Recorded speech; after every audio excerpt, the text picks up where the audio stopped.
So we've got ourselves Team 2. Futties is full underway, and obviously we have seen the 85 times 10 and the 84 times 10 start to merge a little bit. We're getting to that unlimited grind. I have taken away the Evo side of this because realistically, with the 97s and 98s, especially for the next couple of weeks, it doesn't matter at this point. Evos are not a thing for these cards. And if you are choosing a 96 or even a 97, realistically, you're not going to choose half of the ones that have only just come out. You're going to choose players that don't have that full upgrade. So we have got a few more 99s, and we also have got a lot more of the 98s. And the first one going to be coming in will be our boy Buffon. Now, he most definitely is one of my more favoured keepers this year. He definitely tailored off a little bit. I think he kind of got back to it with the Immortals. I was kind of expecting a little bit better for on this day, but he got lower and it kind of worked for all of your cup objectives, seeing as though you needed a lower rated team. But realistically, it put him still out of the lead, and I just don't think he ever really recouped from that. Now, in this version specifically, I think he has. I don't think he's a bad card whatsoever. He's definitely in the group of one of the better keepers that you could use. So, realistically, he's going to be up there with the best of them. We do have the likes of someone like a Puyol, though. In terms of icons, you are not going to have every single one be your absolute maximum. And Puyol, in his own essence, is not a bad player. But realistically, some players have got to be ones that are just either fodder-based or just a collector's item rather than somebody that's going to actually be in the team. Unless you're building a past and present Spain, Barca team, realistically, there's no other use for him at this point. I don't think he is good enough to take out many of the spots, especially when Virgil is coming to everybody with, I think he's just a normal pass as well. Then obviously if you think of Van der Ven, who's in an SBC, we got Jaap Stam as an SBC. Unfortunately, Carlos Puyol is not going to be there. Now, I'm not going to be too disrespectful to him. I'm going to go in the usable. I don't think he's a straight miss. If you're building a brand new team, icons are always going to be good to have.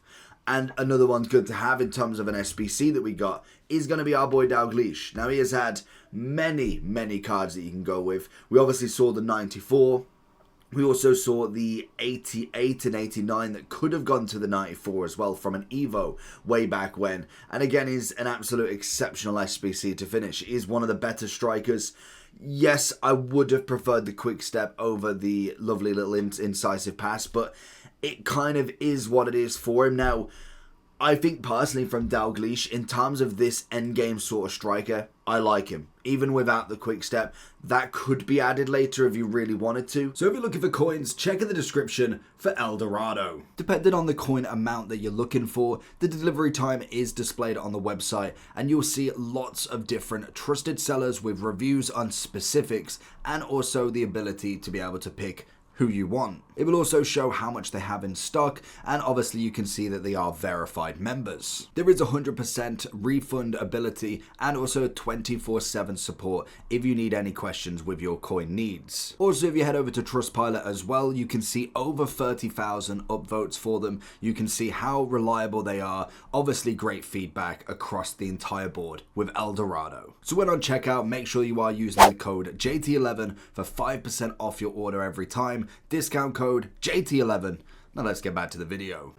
But in terms of his actual finishing, he is most definitely up there with the best of them. Some cards just have it. Another one that's going to have it is going to be Eto. Eto is again another one that even on the 89, the 94 variations of him is still an unbelievable striker. It's like the Mbappe gold effect. Even on their lowest rated card, they still have something because that is them in how they've been coded, how they work, how their body type is, how their stats are, and this Eto is most definitely up there. With the 5 playstyle pluses, power shot, incisive, low driven, the only one is missing out on is finesse, and you take a bit of a backslide for that one because obviously there's no chance of you upgrading because he's got 5 playstyle pluses already. I don't see them doing 6 of them. That really isn't going to happen, but in terms of a striker ability, it is going to be up there. Now, obviously, when we do look at someone like Flint, unfortunately, she is going to be in the bottom tier. There's nothing there, really. Now, we do have a first 99 going into this, and that is got to be our boy who got a brace and an assist yesterday. I didn't see any more to it. Is 99 Messi. Next up is going to be, obviously, CR7. But Messi's going to be first in this one, and obviously, I don't think it goes without saying he's got to be up in there with the best of them. Now, in terms of Playstyle Pluses, he got the Finesse, which is fantastic. Tiki-Taka, he got the Rapid. Technical, which is a throw there, and obviously he did get the low driven as well, which is always nice. Maybe we could have gone Incisive, we could have gone a Pinged Pass instead of like a technical rapid combination, but in terms of a card, it's good. It's very, very good. 99 on the passing and dribbling, 94 on the pace, 97 on the shooting. I mean, what's there not to love about this? You obviously go with the Hawk, 98, 99, 89. Stunning. Absolutely stunning. So he is one to get, and more than likely, like we saw with Yamal, like we'll see with Mbappe, we are more than likely going to get SBCs from these again, because that's just naturally how it works. They're very hard to get still. Like, you could do unlimited, it'd still be very difficult to get the 99s, so they do give you a chance in finishing the SBC, and if you do manage to pack him, you just wait. You don't necessarily have to finish the rest of the SBC, which is always nice. Then if we throw into Hato, going down slightly in terms of rating, but this is kind of a card that you could argue a potential of obviously a 95 objective that could be put into an evolution, but in terms of an evolution, 95 is going to be soon. Like, I mean, I think he can get into some of the evolutions now. I think is it the Fleet Protector? So he can go up already, but you've got to pick the right playstyle. Plus, you got to think, is there any other 95s out there that you'd probably put in over him? And that's going to be the big thing for a lot of these cards. This will be their final rating. There's not going to be another Hato. There's not going to be another Eto. So you've got to choose wisely when it comes to these Evos. If, for instance, I pick someone like Mason Mount, say he doesn't get a Futties.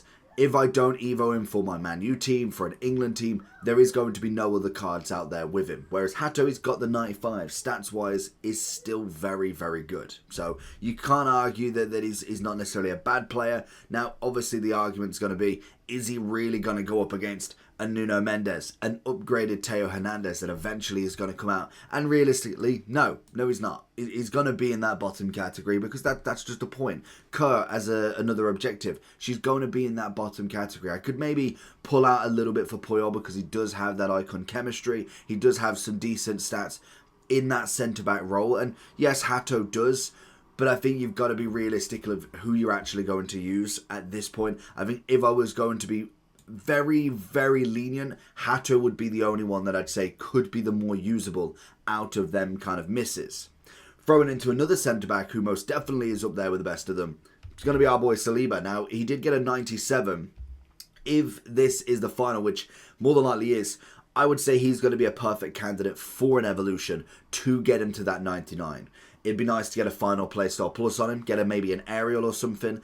But in terms of a card, he's most definitely one of the better ones, 100%. Whether he kind of outbeats a 99 Virgil, a 98 Maldini, possibly not. But I do think he's going to be up there with the best of them in terms of a centre-back. I don't think there's any qualms in that. Yapstam is going to be another one. And I do think Van der Ven is going to be another one as well. There are best centre-backs in the game, and that goes by how they play. You know Maldini's ability. Yapstam's going to be one. Lucio when he gets there. Obviously then as we keep going down the list, you're going to find more and more. I think Pacho as a Futties, if he does get a 98 or a 99, I think he's another one. In terms of ability, is absolutely outstanding.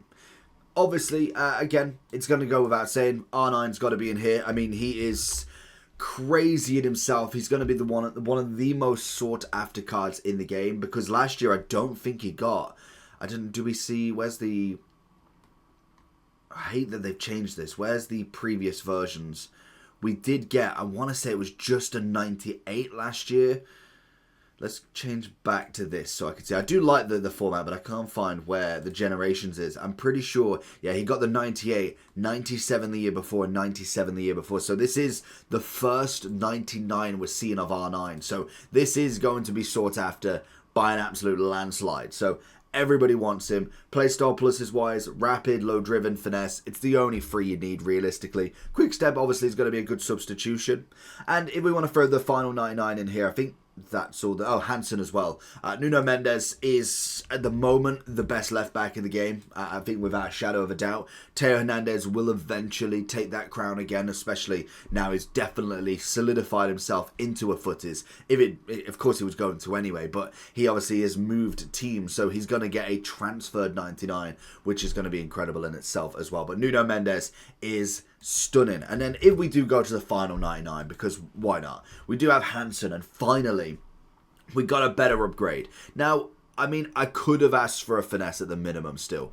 I get, like Messi, technical rapid's fair. Trickster, again, I would have preferred the finesse. I get the low driven, the ping pass is nice, but a finesse would have really topped this card out, in my opinion, to an absolute level. Now, it is miles better than the 96. The 96 was absolutely awful. We've got back to best with Hansen. I just think there were some minor tweaks that we could have gone with, and it's a bit of a shame that we didn't. If we throw in a few more of kind of like your fodder cards, if anything, I think Kanu in this game, unfortunately, is kind of like Puyol. Like, maybe he's a little bit hard done by. He's not really going to be put into many teams. I imagine you've got more chance of Puyol going into your team than, unfortunately, you do Kanu. Park Ji-sung is going to be another one that I think, in terms of ability-wise, is up there. Maybe, yes, you do need a final playstyle plus, maybe something defensive, maybe something attacking, depending on where you want to actually put him. But he definitely could be put into a good position. And then I do think the same for when we kind of look at like your Comans, even Dabina to some extent. Like, she's got a great base layer, but realistically, in the position she's in, attacking roles are going to be so difficult to go over the absolute masses. And unfortunately, she's in the hardest position to go in. So it is going to be a catch-22 with her, that she is very good in her position, just not good enough to take over that role. I do think the likes of Torres and Essien are going to be more of your very usables, more so than necessarily the top-end meta. Top meta in terms of them top cards are exceptional anyway. Essien, solid, great playstyle pluses, very good stat upgrade. It's a standard Essien. It's a good one, but it's not topped out at the absolute max. And same with Torres. To be fair to him, rapid, obviously got the finesse. Yes, you probably want the low driven or something along them lines when it comes to the final playstyle plus, but he's a solid card. He's like a Dalglish. His ability will get you so far. Whereas like Closer, in terms of ability, he's fantastic, but he's just not, again, in that final third. Whereas someone like Thuram most definitely is. We did get all of them. We've now got all versions of Thuram already with the upgrades. We've obviously got the first one in the centre mid, only 96, but then we did get the striker in Marcus Thuram in this version as well. And then also we did get the right back of their dad in the right back version of 97. Stunning. Absolutely stunning. Now, in terms of the striker with Marcus, a little bit less kind of overwhelming. Like we've said, with strikers, we've got so many of them. It's just very difficult to have top-end strikers at not a Mbappe, a Messi, a R9, a CR7. Like they're always going to be left out a little bit. Now, I do think he puts himself into a good category, but it's just not going to be the top. And to be honest, with all of these 99s, you kind of escape the fact that Vinny got a 98 this time round. And as much as I think Vinny has definitely had ups and downs, he's got to be a 99, realistically. If you're going to think of the end game cards, 99 Vinny is an always one. So most definitely an Evo somewhere, and hopefully a finesse shot thrown on him as well. Low driven, quick step, incisive is nice. I want that finesse to finish him off, and if it gives him the 99, even better. Another card that finally got an upgrade worth mentioning at this point is Tchouaméni. 97 rated as a DM. Again, has got a playstyle plus ready and available. You could throw something attacking, passing, could throw another defensive if you really want. As a CDM, exceptional. Same as Upamecano is going to be up there with the best of them. And I do think when we look at Coman and Kerr, they're going to do about the same as well. Kerr obviously being more of an SBC card. You've got it coming in, I don't think it was that expensive? I think, yeah, it was 126,000. Solid card. If you've used her last year, she got she got a 99 last year, I think. I'm saying that now. Let's go to the version 1 again. if we can. There we go. She did get a 99. Yeah, she did. I was going to say, I know I got that card very early on, and she was incredible. Pace-wise, just was unmatched. Coleman obviously coming as a centre-back. I still like him as an upgraded version. He obviously can play CDM as well if he really wanted to. And Upamecano is always going to be one of them better centre-backs, just not Saliba, Van Dijk sort of level. And that's going to be Team 2 for you. So let me know down below what you think. Make sure you do like and subscribe. And we'll get to grinding to see who gets the first 99. Peace.